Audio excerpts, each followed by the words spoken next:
Le corps était étendu là par terre, à proximité de la piscine. Et si en fin de compte cette piscine n'était pas une piscine comme toutes les autres?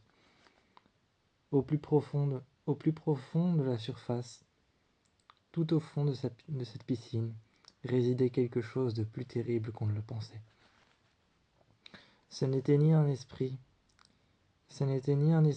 ni un démon, ni un monstre, ou quelque chose que l'on pensait être simplement malveillant. C'était quelque chose de beaucoup plus terrible, quelque chose qui ne possédait ni apparence, quelque chose qui n'avait ni besoin de vengeance, quelque chose qui n'avait ni besoin de rétablir la vérité, quelque chose qui ne cherchait pas non plus un chemin, quelque chose qui était là pour être là. C'était quelque chose qui était là pour être là, et tous les soirs on entendait ses chants. Telle une sirène, on entendait son chant. Plus un sifflement qu'autre chose, elle était là, dans la piscine tout au fond, et elle attendait. Elle faisait venir les enfants, certains enfants curieux, dans la caravane, sur le côté. Ils attendaient, ils dormaient, mais se réveillaient juste les pieds dans l'eau, en face de la piscine. Ils entendaient leur chant, le sifflement de cette chose. Cette chose n'était pas désespérée, ne cherchait pas la rédemption, ne cherchait pas le pardon. Elle ne cherchait aucune forme de liberté. Simplement, elle cherchait à ce qu'on la voie, à ce qu'on l'approche, à ce qu'on vienne près d'elle. Et le jeune enfant, Ben, lui, est arrivé, à regarder tout au fond de l'eau, y a plongé sa main. Lentement, une main blanche, à la peau transparente, aux veines noires, jusque sous ses ongles, est apparue et a tiré le jeune garçon sous l'eau. Le jeune garçon a disparu. En grande quantité, l'eau est rentrée dans ses poumons. Il criait et se débattait sous l'eau comme si on l'attrapait, comme si on le prenait par les bras, par les mains, par les jambes. Mais rien ne l'attrapait réellement. C'était juste une impression que donnait cette chose tout au fond de l'eau. Ce n'est que plus tard qu'on a découvert son cadavre étendu loin de la piscine, mais toujours visible à proximité.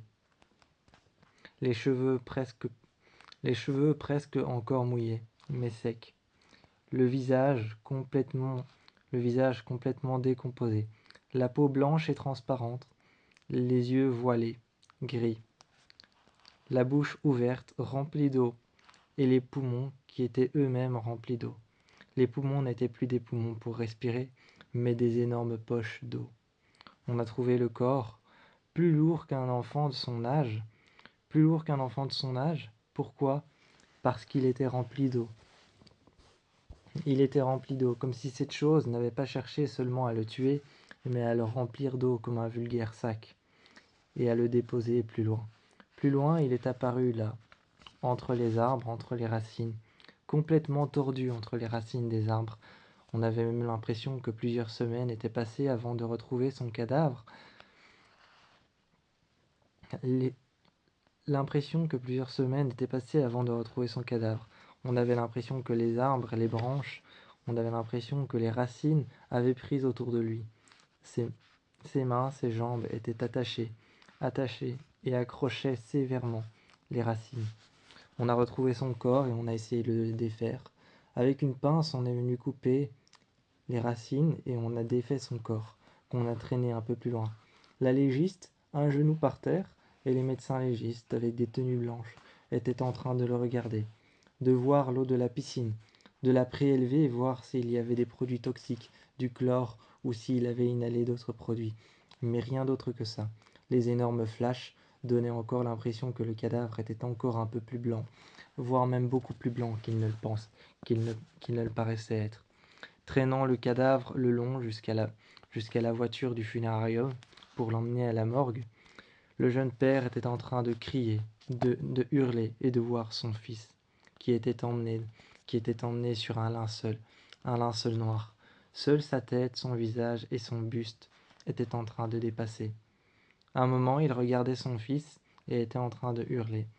La douleur l'avait rempli. Jusqu'en haut. Il ne savait Jusqu'en haut, jusque dans sa tête, jusque dans ses pensées. Il ne pensait plus que douleur, plus que cris, plus que hurlements. Il voyait son jeune fils, Mais son jeune fils qui, lui, à côté, était vivant, le frère de son fils qui était mort. Oui, il s'agissait de 2 jumeaux. Alors en voir un vivant et en voir un mort, pour lui, c'était l'enfer sur terre. Les pieds sur terre, à ne plus savoir si c'était réel ou si ce n'était pas réel. Il regardait son fils mort et son fils vivant, à ne plus savoir lequel était toujours là avec lui. Il regardait la piscine. À la surface, l'eau était transparente et on pouvait apercevoir le fond. Mais cette chose s'était cachée là quelque part. Elle ne sortait que la nuit et attirait les enfants. Un peu comme un sifflement, ou comme les papillons par les flammes, comme les moustiques par la lumière. Elle les attirait avec un chant. Ce n'était pas un chant de sirène, c'était un sifflement qui attirait uniquement les enfants et qui n'attirait pas les adultes. Voir le corps de son fils être transporté dans le linceul, il l'a regardé, a hurlé, a voulu passer les bandes de sécurité jaunes, mais on lui en a empêché. Les policiers lui en ont empêché d'approcher le corps de son fils, de ne pas approcher la scène de crime, ou alors plutôt la disparition et la retrouvaille d'un corps. Ils lui ont empêché d'aller là-bas. Ils lui ont empêché d'aller là-bas, de voir son fils une dernière fois, de se mettre sur le linceul et de lui dire au revoir. Mais au moment de le regarder et d'essayer de passer les bandes jaunes, son corps tout entier s'est tourné, son visage l'a regardé, ses yeux voilés, et il a ouvert la bouche. Une tonne d'eau est tombée. Mais ce n'était qu'un simple réflexe. Lui pensait que c'était son fils qui revenait à la vie. Mais dans un état pareil, le visage blanc, le visage pâle et livide, les yeux voilés et transparents, avec la peau transparente, presque blanche, et des veines noires qui remontaient jusqu'à la surface, jusque sous ses yeux, il se disait qu'il était déjà trop tard, que ce n'était plus qu'une simple poche d'eau remplie, comme ses 2 poumons, et qu'il était bel et bien mort. Il fallait maintenant tourner la page vers son autre fils, qui ressemblait à celui qui était mort. Désormais pour lui, c'était l'enfer sur terre, chaque matin se lever et voir le visage de son fils qui était clairement mort. Il ne savait pas ce qu'il y avait au fond de cette piscine, mais il y avait quelque chose qui attirait les enfants volontairement. Tout était prévu à l'avance par cette chose. Elle attirait les enfants, elle les choisissait dans la foule, peut-être la journée, ou peut-être le soir. Elle se mettait à chanter, à siffler, et les enfants choisissaient d'y aller, et elle se nourrissait d'eux. Elle se nourrissait de leur curiosité. Elle se nourrissait de leur curiosité pour l'eau, pour les profondeurs. Elle se nourrissait de leur curiosité pour les profondeurs des piscines et pour leur joie d'aller se baigner. Elle jouait sur leurs sentiments, sur leur envie d'aller se baigner, même si la piscine était abandonnée et à l'extérieur du camping. Le jeune père ne retrouva plus ses 2 enfants. Après avoir retrouvé le corps de son 2e fils, lui-même est allé au même endroit. Les légistes autour de lui, qui oppressaient le corps, retrouvés de la même manière, blancs avec des veines noires tout autour des yeux et tout autour du visage. Ses yeux voilés de la même manière. Encore une fois, le spectacle recommençait. La voiture est venue le chercher. La camionnette mortuaire noire est venue le chercher, avec le nom de la morgue inscrit sur la camionnette. Le brancard est venu chercher le corps, le mettant dans un linceul. Le même spectacle morbide continuait.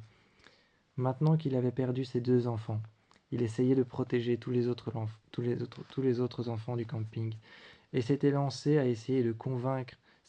une mission à essayer de convaincre tous les parents de, de garder leurs enfants avec eux et de faire en sorte qu'ils n'approchent plus jamais cet endroit, cette piscine, qu'ils ne l'approchent plus jamais.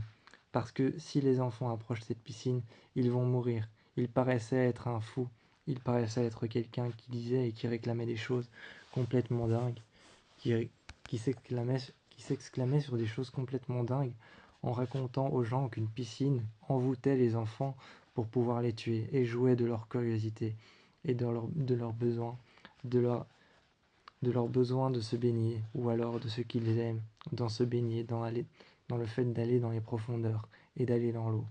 Plus personne ne devait s'approcher de cette piscine. Et c'est ce qu'il disait à tout le monde en essayant de convaincre tous les parents du camping. Mais les enfants continuaient le soir à aller voir cette piscine, et les victimes s'empilèrent les unes sur les autres.